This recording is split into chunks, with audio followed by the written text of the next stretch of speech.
जय हिंद दोस्तों। आप लोग कैसे हैं? आप लोग के लिए आज हम एक सीरीज को शुरुआत कर रहे हैं जिसका नाम दिए हैं ब्रह्मशास्त्र सीरीज। आप लोग के लिए बहुत महत्वपूर्ण यह सीरीज साबित होगा क्योंकि अभी एग्ज़ाम बहुत सारा पड़ा हुआ है। इसी को नज़र रखते हुए बिहार दरोगा, बिहार पुलिस, बिहार एसएससी और जो भी सारा एग्ज़ाम भारत के अंतर्गत जिसमें जीके जीएस का प्रश्न पूछा जाता है उसके लिए बहुत महत्वपूर्ण साबित होगा। तो उसी के लिए हम स्टार्ट किए हैं यह सीरीज। तो चलिए स्टार्ट करते हैं। चैप्टर बाय चैप्टर पहले हम लोग देखेंगे, उसके बाद फिर सेट लगाएंगे। अगर इसका पीडीएफ चाहिए आप लोग तो मैसेज करिएगा, टेलीग्राम पर प्रोवाइड कर देंगे। तो चलिए स्टार्ट करते हैं। Polity chapter 1। पॉलिटी चैप्टर 1 जिसका पहला चैप्टर का नाम है भारत का संवैधानिक इतिहास। भारत के संवैधानिक इतिहास को हम शुरुआत कर रहे हैं, जो पॉलिटी का पहला चैप्टर हम लोग कह सकते हैं। एमसीक्यू के माध्यम से पूरा चैप्टर हम लोग कंप्लीट करेंगे। जो थ्योरी अगर पढ़े हैं उसके लिए रामबाण साबित होगा। आप लोग लगा सकते हैं इसमें कितना सही किए। तो चलिए शुरुआत किया जाए। पहला प्रश्न क्या कह रहा देखा जाए। पहला प्रश्न कह रहा है ईस्ट इंडिया कंपनी को बंगाल, बिहार और उड़ीसा की दीवानी अधिकार कब सौंपी गई? बहुत अच्छा प्रश्न है। ईस्ट इंडिया कंपनी को बंगाल, बिहार और उड़ीसा की दीवानी अधिकार कब सौंपी गई? तो आप लोग जानते हैं तो आंसर कमेंट में दे सकते हैं, नहीं तो हम इसका उत्तर लगाते हैं। इसका उत्तर सही जो होगा ऑप्शन बी करेक्ट। याद रखिएगा 1765 ईस्वी में ईस्ट इंडिया कंपनी को बंगाल, बिहार और उड़ीसा की दीवानी अधिकार सौंपी गई। ऑप्शन बी आप लोग याद रखिएगा करेक्ट। चलिए करेक्ट, आगे बढ़ते हैं। आगे बढ़ते हैं, क्या कह रहा है दूसरा प्रश्न कह रहा है रेगुलेटिंग एक्ट किस वर्ष पारित किया गया? रेगुलेटिंग एक्ट किस वर्ष पारित किया गया? आप लोग इसको बोलिए आंसर, इसका क्या उत्तर होगा। बहुत नॉर्मल प्रश्न है, पूछा हुआ है। देखिए बीपीएससी 11 12, ठीक है, ये सब पूछा हुआ सारा लेटेस्ट प्रश्न है, पूछा हुआ सारा किसी ना किसी एग्जाम में पूछा हुआ है। तो रेगुलेटिंग एक्ट किस वर्ष पारित किया गया? तो इसका उत्तर होगा ऑप्शन बी करेक्ट होगा। ऑप्शन बी, चलिए सही ऑप्शन बी। चलिए 1773 ईस्वी में रेगुलेटिंग एक्ट पारित किया गया। और 1773 का रेगुलेटिंग एक्ट बहुत सारा इससे प्रश्न जुड़ा हुआ है जो आगे मिलेगा, एक एक करके हम लोग देखते हैं। चलिए तीसरा प्रश्न क्या कह रहा, तीसरा नंबर कह रहा निम्नलिखित में से किस अधिनियम द्वारा बंगाल के गवर्नर को बंगाल के गवर्नर जनरल के नाम कर दिया गया? पहले बंगाल का गवर्नर, उसके बाद 1773 जब रेगुलेटिंग एक्ट आया तो बंगाल के गवर्नर को बंगाल का गवर्नर जनरल नाम दे दिया गया। क्या कर दिया गया? पद, बंगाल के गवर्नर को बंगाल के गवर्नर जनरल नाम कर दिया गया। कौन सा एक्ट? 1773। 1773 का रेगुलेटिंग एक्ट के ही तहत यह पद को चेंज किया गया, बदलाव किया गया। तो ऑप्शन ए सही है, ऑप्शन ए। चलिए आगे बढ़ते हैं। फोर्थ नंबर क्या कह रहा है, चौथा प्रश्न देखते हैं। निम्नलिखित में से किस अधिनियम द्वारा मद्रास एवं मुंबई को गवर्नर बंगाल के गवर्नर जनरल कर दिया गया? देखिए भाई बहुत अच्छा प्रश्न है। कह रहा मद्रास एवं मुंबई के गवर्नर को मद्रास एवं मुंबई के गवर्नर को बंगाल के गवर्नर के अधीन कर दिया गया। इसका भी उत्तर क्या होगा? 1773 का regulating act. Option B correct होगा, ठीक है, ऑप्शन बी सही हुआ, ऑप्शन बी। चलिए आगे बढ़ते हैं, 4 का ऑप्शन बी फटाफट देखते चलते हैं। पांचवा प्रश्न क्या कह रहा, निम्नलिखित में से किस अधिनियम ने कंपनी को भारत के राजस्व, नागरिक और सैन्य मामलों की जानकारी ब्रिटिश सरकार को देना अनिवार्य कर दिया गया? बहुत अच्छा प्रश्न है, पांचवा नंबर। तो ये भी आप लोग याद रखिएगा 1773 का रेगुलेटिंग एक्ट के ही तहत भारत के राजस्व, नागरिक और सैन्य मामलों की जानकारी ब्रिटिश सरकार को देना अनिवार्य कर दिया गया। ऑप्शन एक 1773 इसका राइट ऑप्शन होगा। चलिए राइट ऑप्शन ए 1773। अगला प्रश्न की ओर बढ़ते हैं। 6 नंबर क्या कह रहा, 1773 के अधिनियम द्वारा, 6 नंबर ही प्रश्न है ना, एक सेकंड रुक जाइए, देख लेते हैं थोड़ा। 1773, हाँ सही है। 1773 के अधिनियम द्वारा कलकत्ता में कब सर्वोच्च न्यायालय की स्थापना किया गया? देखिए 1773 के अधिनियम द्वारा, यानी रेगुलेटिंग एक्ट आया 1773 में। तो सर्वोच्च कलकत्ता में जो सर्वोच्च न्यायालय की स्थापना किया गया, स्थापना प्रावधान नहीं बोल रहा, प्रावधान पूछेगा 1773, तो इसका स्थापना जब पूछेगा तो 1774 ईस्वी याद रखिएगा। 1773 के अधिनियम द्वारा कलकत्ता में सर्वोच्च न्यायालय की स्थापना किया गया। तो उसका स्थापना जो किया गया, कब किया गया पूछ रहा, तो ऑप्शन इसका भी करेक्ट हो जाएगा 1774, 6 नंबर। चलिए 7वां नंबर क्या कह रहा देखा जाए। 7 नंबर कह रहा, निम्नलिखित में किस अधिनियम को बंदोबस्त का अधिनियम, निम्नलिखित में से किस अधिनियम को बंदोबस्त अधिनियम के नाम से भी जाना जाता है? तो बहुत अच्छा प्रश्न है, बंदोबस्त अधिनियम पूछेगा तो 1781 याद रखिएगा। ठीक है, 7 नंबर के क्या होगा 1781, ऑप्शन बी करेक्ट हो जाएगा। 1781 ऑप्शन बी करेक्ट याद रखिए, करेक्ट बोलते हैं, करेक्ट होता है। ठीक है, ऑप्शन बी करेक्ट हुआ। ऑप्शन बी आप लोग याद रखिए, बंदोबस्त का अधिनियम के नाम से जाना जाता है। ठीक है, 1781 के अधिनियम, 1781 के अधिनियम, ऑप्शन बी। चलिए आगे बढ़ते हैं।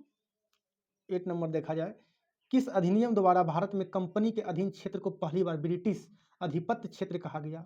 बहुत अच्छा प्रश्न है। तो 8 का उत्तर 1784 आप लोग याद रखिएगा। किस अधिनियम द्वारा भारत में कंपनी के अधीन क्षेत्र को पहली बार ब्रिटिश अधिपत्य क्षेत्र कहा गया? तो 1784 का पिट्स इंडिया एक्ट। ठीक है, Pitt's India act, option B correct होगा 1784। चलिए 8 नंबर हम लोग देखें। 9 नंबर क्या कह रहा देखा जाए। 9 नंबर प्रश्न कह रहा, किस अधिनियम द्वारा बंगाल के गवर्नर परिषद में कमांडर इन चीफ को पद भी प्रावधान किया गया? पद भी प्रावधान किया गया, ये भी बहुत अच्छी प्रश्न है। तो 1786 का अधिनियम याद रखिएगा। 1786 का अधिनियम जो है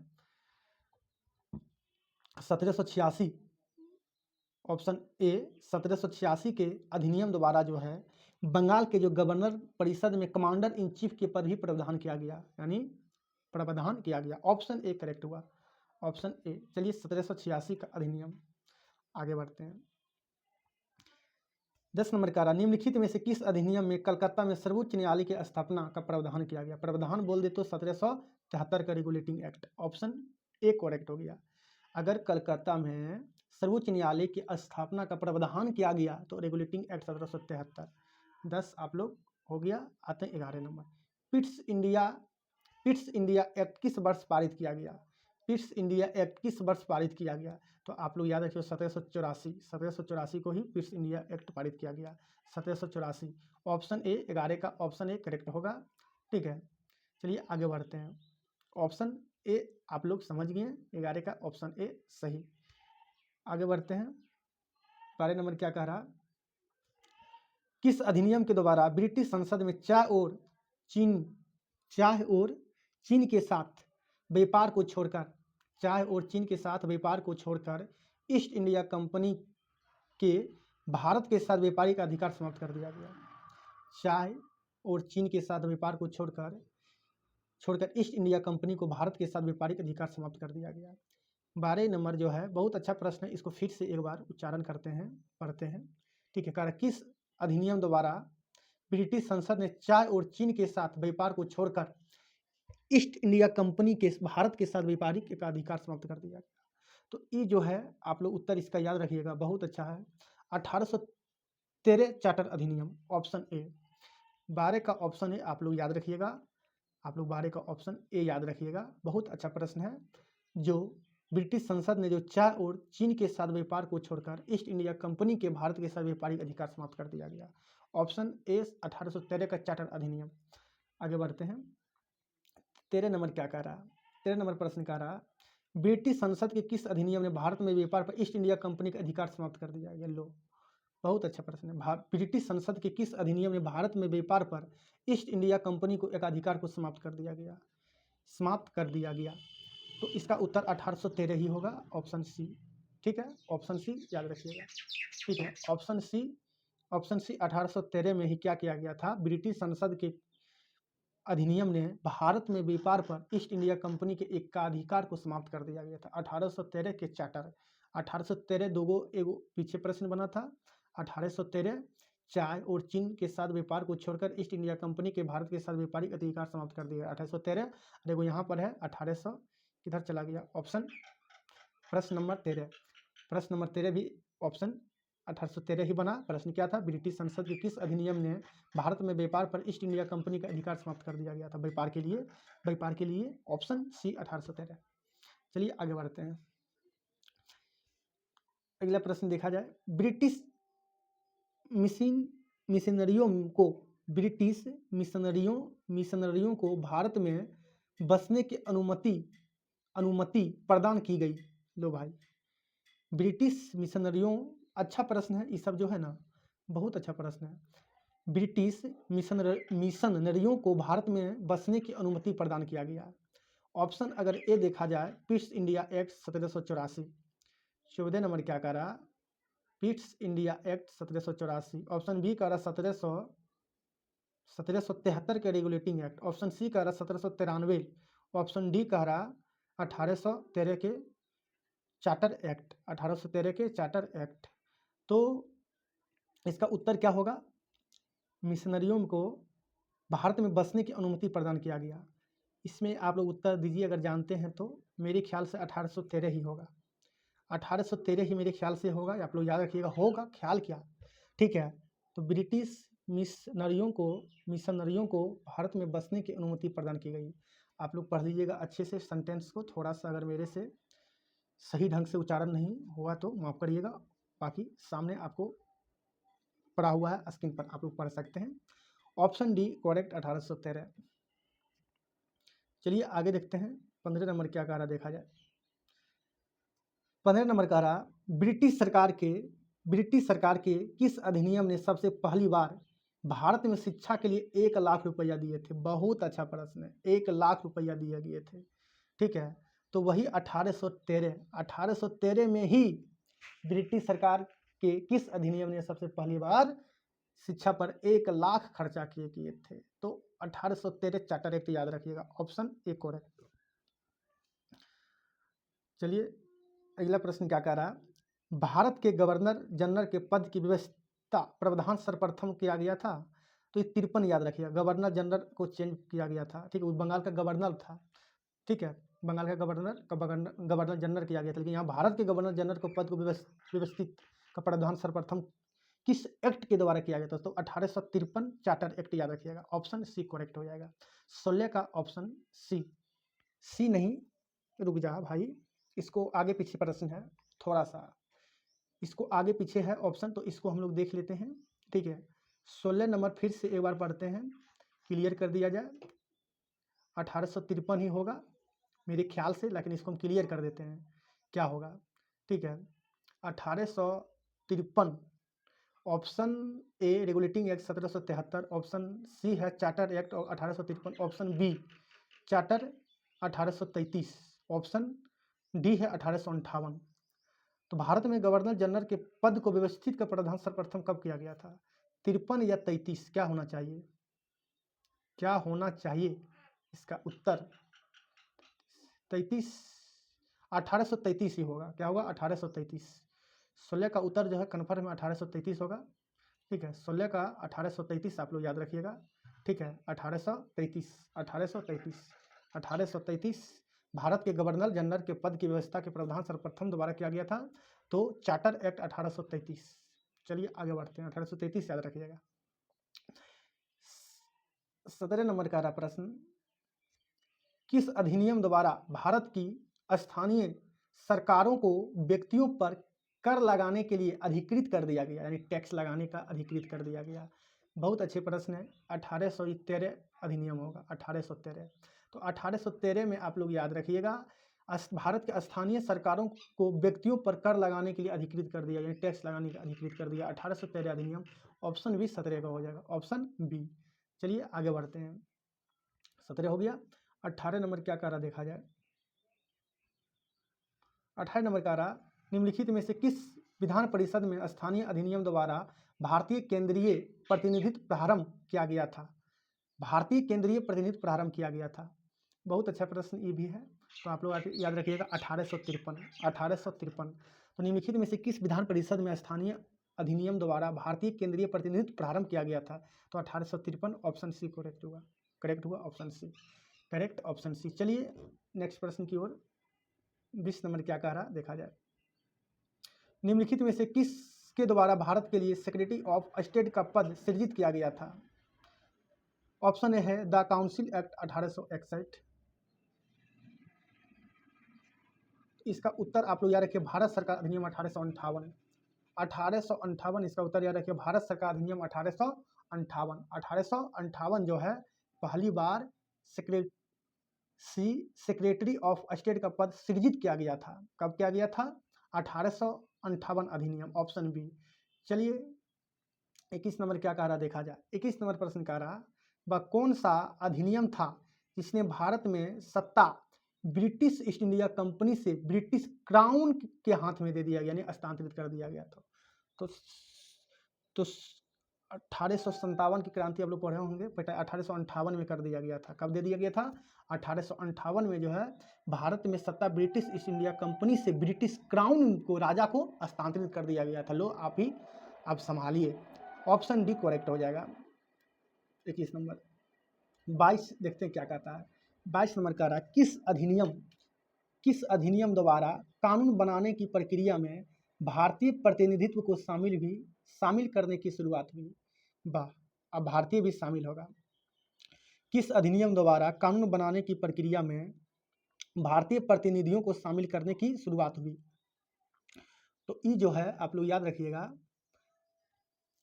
22 नंबर। 22 का बी होगा 1773।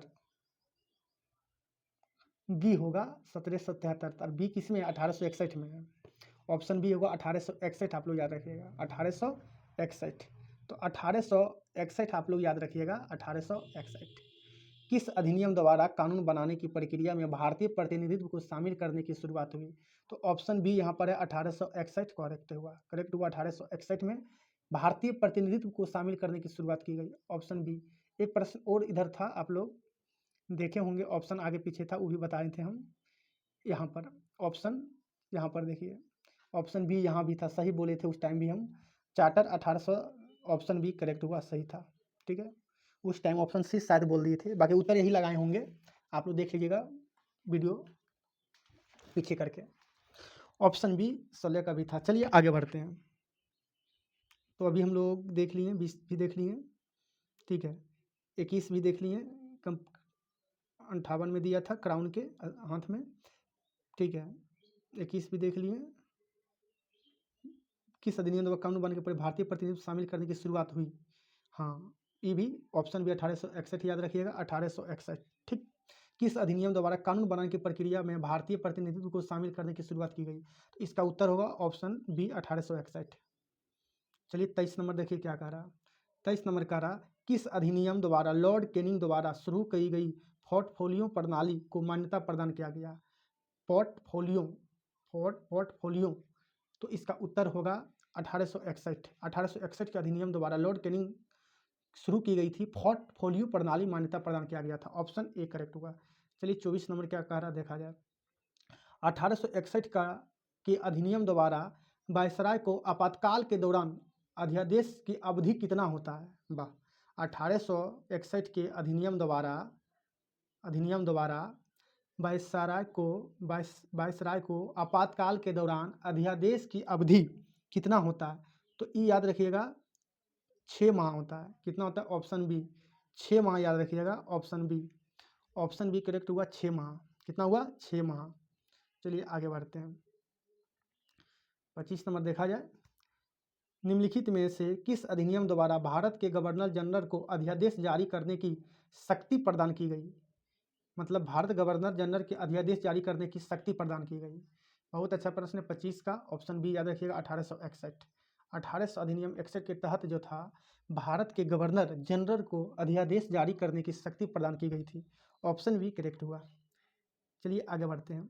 26 नंबर का रहा किस अधिनियम द्वारा केंद्रीय और प्रांतीय विधान परिषद में अतिरिक्त सदस्यों की संख्या बढ़ाई गई? वह किस अधिनियम द्वारा केंद्रीय और प्रांतीय विधान परिषद में अतिरिक्त सदस्यों यानी गैर सरकारी की संख्या बढ़ाई गई?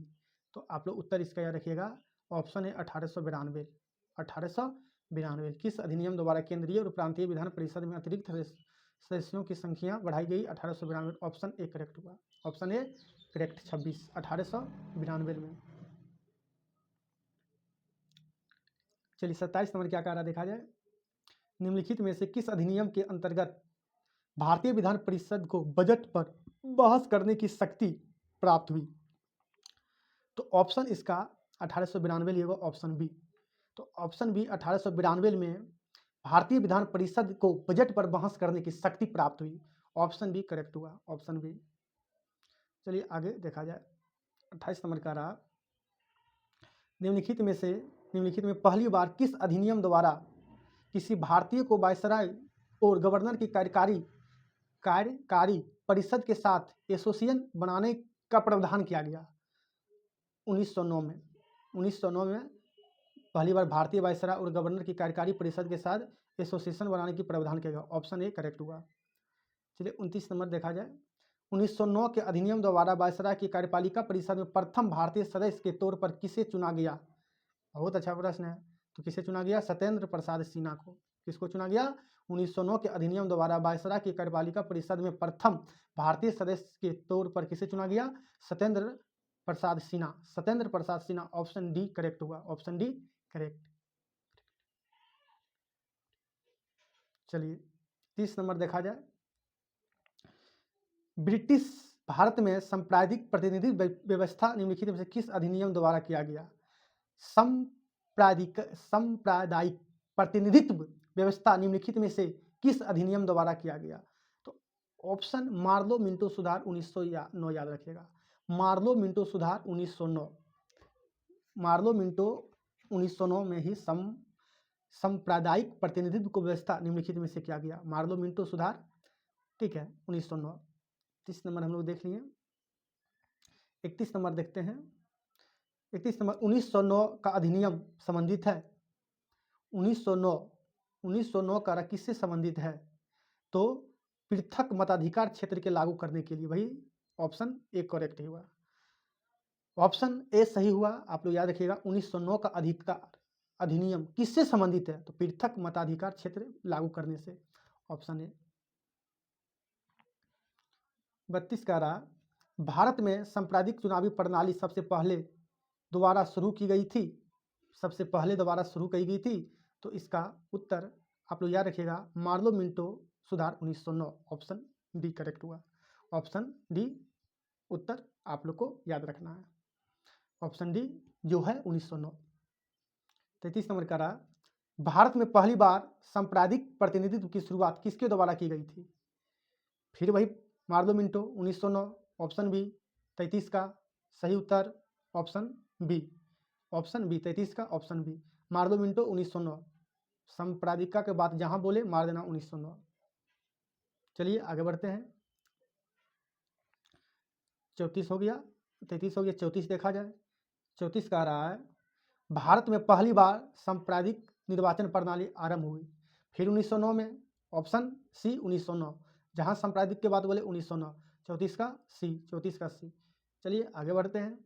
35 नंबर फिर कह रहा क्या मुसलमानों के लिए अतिरिक्त निर्वाचक मंडल प्रारंभ में किसके द्वारा लाया गया था? मुसलमानों तो मार्लो मिंटो 1909 सांप्रदायिक का उसी को बोलते हैं सांप्रदायिक। मुसलमानों के लिए अतिरिक्त निर्वाचन मंडल प्रारंभ में किसके द्वारा लाया गया था? ऑप्शन बी सही है 1909। चलिए 36 नंबर 1909 के इंडियन काउंसिल एक्ट किस बात की व्यवस्था की गई? 1909 का रहा 1909 के इंडियन काउंसिल एक्ट किस बात की व्यवस्था की गई? तो आप लोग पता होगा यही बात ऑप्शन बी जो है सांप्रदायिक प्रतिनिधित्व की बात की गई। 36 का बी सही हुआ। 36 का ऑप्शन बी सही। 37 नंबर देखते हैं। 37 नंबर का रहा किस भारत सरकार अधिनियम के तहत पहली बार विधायिका में कुछ निर्वाचित प्रतिनिधित्व को मंजूरी दी गई? किस अधिनियम भारत सरकार अधिनियम के तहत पहली बार विधायिका में कुछ निर्वाचित प्रतिनिधित्व मंजूरी दी गई? तो आप लोग याद रखिएगा ऑप्शन बी भारत सरकार अधिनियम 9। भारत सरकार अधिनियम 1909। आप लोग इसको उत्तर याद रखिएगा किस भारत सरकार अधिनियम के तहत पहली बार विधायिका में कुछ निर्वाचित प्रतिनिधि को मंजूरी दी गई? Option B 1909।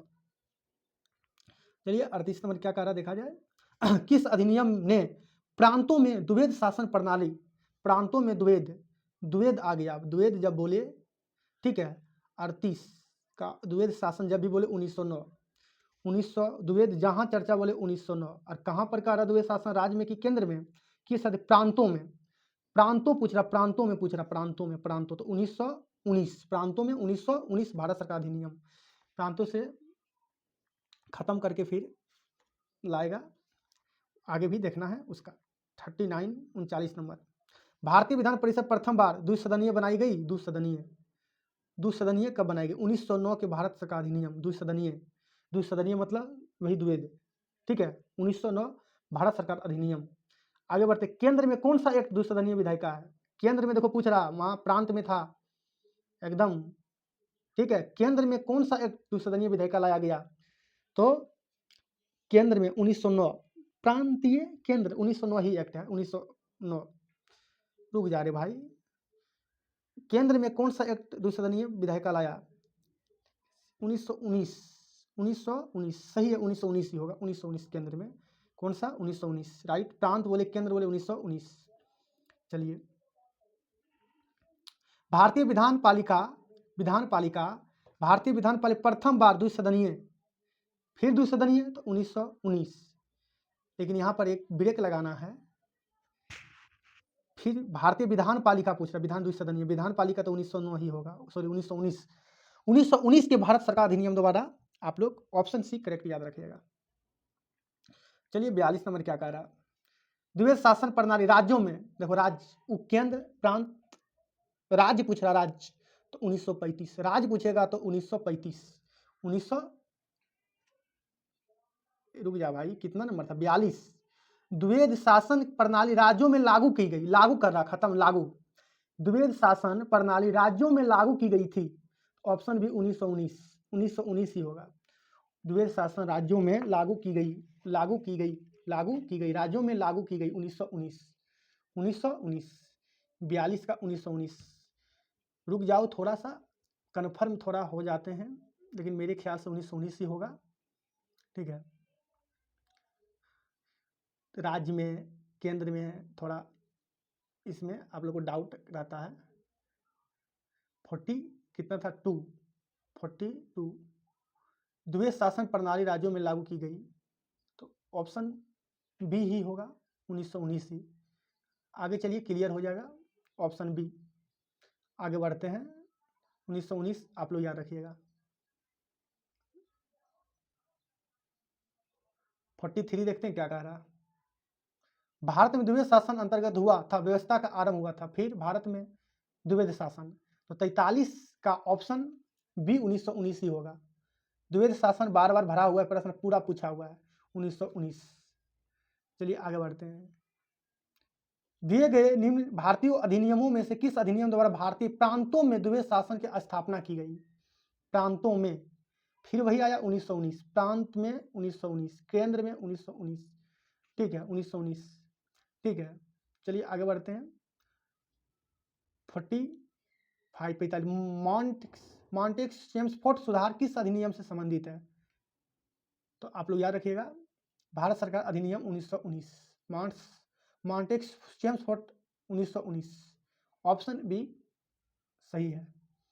चलिए 46 नंबर क्या कह रहा है, निम्नलिखित में से किस अधिनियम द्वारा पहली बार केंद्रीय बजट को राज्य के बजट में अलग किया गया? केंद्रीय बजट को राज्य के बजट में अलग किया गया, 46 का ऑप्शन ए ही होगा, ऑप्शन ए 1919।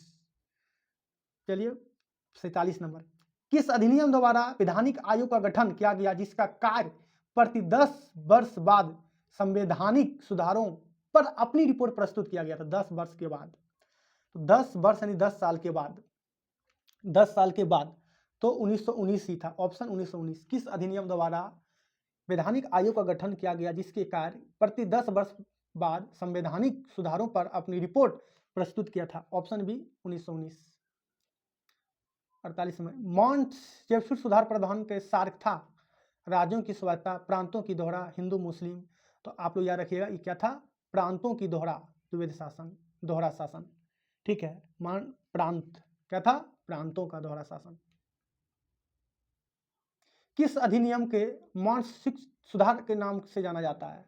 तो बस 1919, option B correct, option B सही। किस अधिनियम को मॉन्टेस्क्यू चेम्सफोर्ड सुधार के नाम से जाना जाता है? Option B. चलिए 50 नंबर क्या कह रहा है? भारतीय विधान पालिका प्रथम बार द्विसदनीय बनाई गई। भारतीय विधान पालिका प्रथम बार द्विसदनीय, फिर वही प्रश्न आ गया, वही बार बार रिपीट कर रहा। 1919 1919 1919। चलिए तो आज हम 50 प्रश्न तक हम लोग देख लिए। एक पार्ट और लेकर आएंगे, 2 पार्ट में इसको खत्म करेंगे। लंबा चैप्टर थोड़ा है, आप लोग इसको अच्छे से वीडियो को पॉज करें, देखें और पढ़ें। अगर हमसे उच्चारण करने में कहीं थोड़ा सा अगर मिस्टेक हुआ होगा तो आप लोग मैनेज कर लीजिएगा, क्योंकि आप लोग के सामने PDF लगाए हैं। फिर हम नेक्स्ट नए वीडियो में मिलते हैं इसी का पार्ट 2 लेके। इसी तरह चैप्टर बाय चैप्टर हम लोग देखेंगे, फिर सेट लाएंगे, हर सब्जेक्ट को हम खत्म करेंगे। तो चलिए मिलते हैं फिर नेक्स्ट क्लास में। जय हिंद, जय भारत।